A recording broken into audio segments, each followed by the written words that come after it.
এদিকে বৃষ্টি ও পাহাড়ি ঢলে লালমনিরহাটে তিস্তার পানি বেড়েছে। বিপদসীমার অন্তত 1 সেন্টিমিটার ওপর দিয়ে বইছে পানি।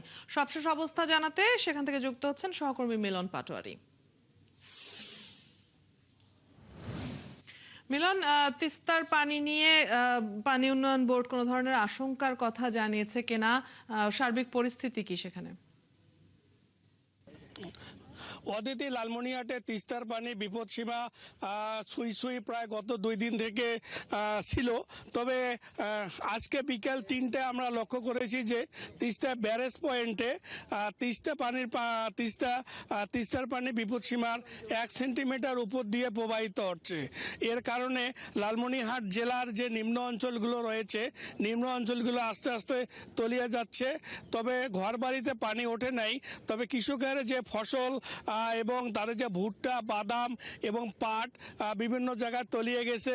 এবং কিছু কিছু তাদের যে বাদাম তারা রক্ষা করতে পারলেও অধিকাংশ বাদাম তিস্তার চরের মধ্যে ভেসে গেছে। তবে লালমনিরহাট জেলার যে অন্য অন্য উপজেলাতেও আমরা লক্ষ্য করেছি যে তিস্তার পানি বিপদসীমার উপরে থাকার কারণে যে নিম্ন অঞ্চলগুলো বিভিন্ন জায়গায় তলিয়ে যাচ্ছে।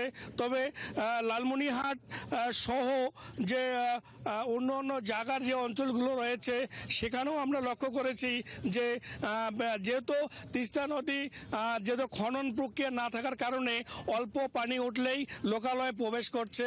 তবে আতঙ্ক বিরাজ করছে লালমনিরহাটের তিস্তা পাড়ের লোকের মধ্যে যে আবারও বন্যা হলে তাদেরকে আবারও জিনিসপত্র অন্যত্র সরে নিয়ে যেতে হবে, বসত বাড়ি তারা যে ক্ষতির সম্মুখীন হবে তারা এই নিয়ে দুশ্চিন্তা রয়েছে। কয়েকটি অঞ্চল গিয়েছিলাম তিস্তা পাড়ে। তবে অদিতি, যে লালমনিরহাটে তিস্তার পানি গত 2-3 দিন থেকে ওঠানামা করার কারণে পানি উন্নয়ন বোর্ড আমাদের জানিয়েছে যে তিস্তার পানি বিপদসীমা যে অতিক্রম করবে এই খবর তাদের কাছে নেই। তবে ছুঁই ছুঁই করবে বিপদসীমা, এটুকু আমাদের জানিয়েছে।